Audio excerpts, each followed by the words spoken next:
बेटा अब मैं आपको रूपक अलंकार बता रही हूँ। जब उपमेय और उपमान, उपमेय मैंने आपको पहले ही बताया था कि जिस चीज़ की तुलना की जाए, उपमान जिससे तुलना की जाए, ठीक है ना। उन दोनों में अभिन्नता हो, अभेद हो। अभिन्नता मतलब दोनों एक जैसे समझने लगे, एक जैसी संज्ञा दी जाए उनको, जो जिनमें भेद ना हो, है ना।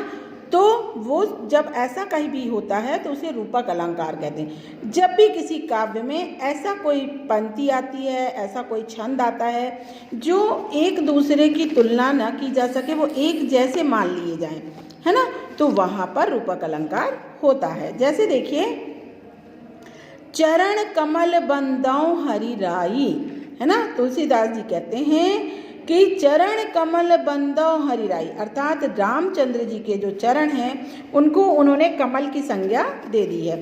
उनका मानना है कि कमल में और चरण में कोई फर्क नहीं है।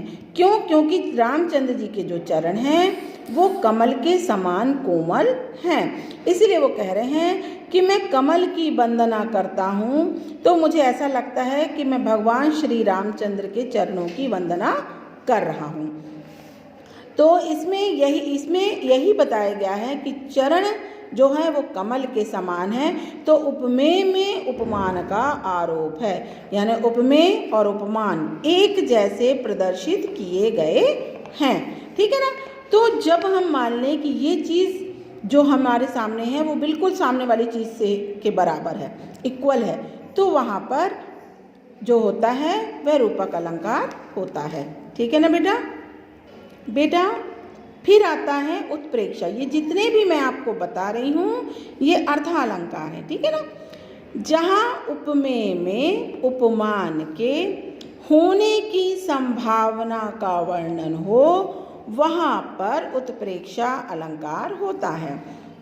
संभावना मतलब क्या होता है बेटा कि ऐसा होगा अथवा नहीं होगा, यह प्रामाणिक नहीं होता, किंतु सामने वाले मतलब यदि कोई किसी से कुछ बोल रहा है, कर रहा है, तो उस समय जो शब्द है जैसे मनु, जनु, मेरे, जानते, इव, निश्चित, मानो, मनहु, इस तरह के जो शब्द हैं वो संभावनाओं को व्यक्त करते हैं काव्य में, ठीक है। ये जितना भी आप पढ़ रहे हैं ये काव्य से रिलेटेड आपने पढ़ा है। जैसे देखिए, मुख मानो चंद्रमा हो, मतलब ऐसा लग रहा है कि जो चेहरा है वो चंद्रमा के समान है ना। अब हो भी सकता है और नहीं भी, ये एक संभावना है, किंतु जिसने देखा है उसे ऐसा प्रतीत हो रहा है कि मुख चंद्रमा के समान है, ठीक है ना।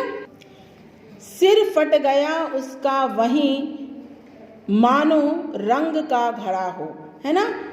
ऐसा सिर फटने के बाद जो रक्त निकला, जब उसको लोगों ने देखा तो ऐसा प्रतीत हुआ जैसे घड़े के फूट जाने पर रंग बिखर जाता है।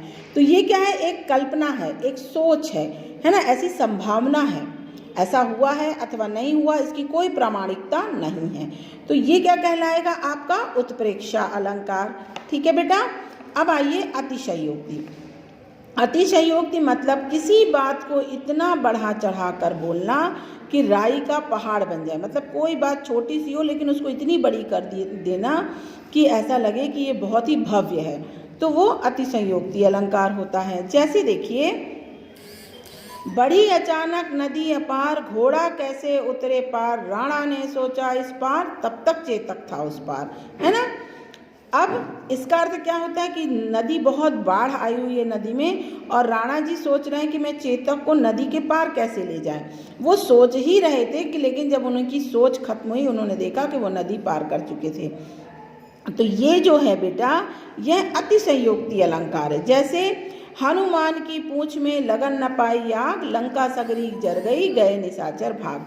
मतलब हनुमान जी की पूंछ में आग भी नहीं लगी थी कि लंका जल गई। तो ये किसी चीज़ की अतिशयोक्ति है, किसी चीज़ को हमने बढ़ा चढ़ा के प्रस्तुत किया, ठीक है ना।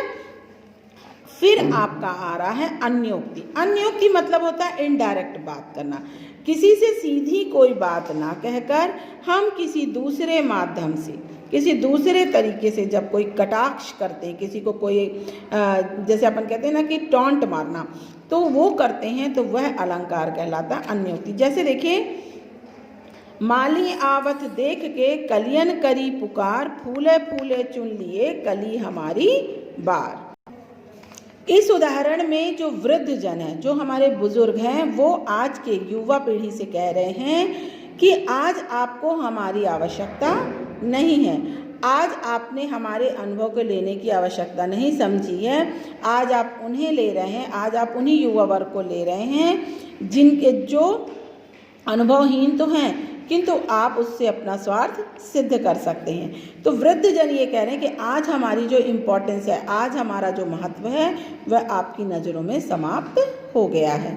ठीक है ना। फिर आता है बेटा मानवीकरण।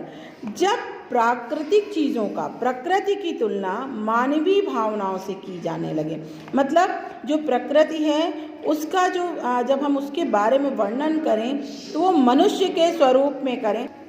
जब प्रकृति की तुलना मनुष्य के समान की जाती है कि वो मनुष्य रूप में है, तो वहाँ मानवीकरण होता है। जैसे फूल हंसे कलियाँ मुस्काई, है ना, फूल हंसे कलियाँ मुस्काई, ये मानवीकरण है। ठीक है ना, कि फूल मुस्कुरा रहे हैं और कलियाँ हंस रही हैं। तो हंसना और मुस्कुराना क्या है, मनुष्य का काम है, किंतु इसको प्रकृति के स्वरूप में वर्णित किया गया है। इसकी अभिव्यक्ति प्राकृतिक रूप में की गई, इसीलिए इसे मानवीकरण अलंकार कहते हैं। तो बेटा आज आपको मैंने अर्थ अलंकार के समस्त भेदों को बता दिया है। अगर आपको कहीं कोई दिक्कत आती है तो आप बताएं, फिर मैं कोई भी अलंकार आपको नहीं बन रहा है तो बता दीजिएगा, मैं दोबारा बना के भेज दूंगी। अन्यथा आप इसी वीडियो को 1-2 बार देखेंगे तो आपको समझ आ जाएगा। आपका दिन शुभ हो।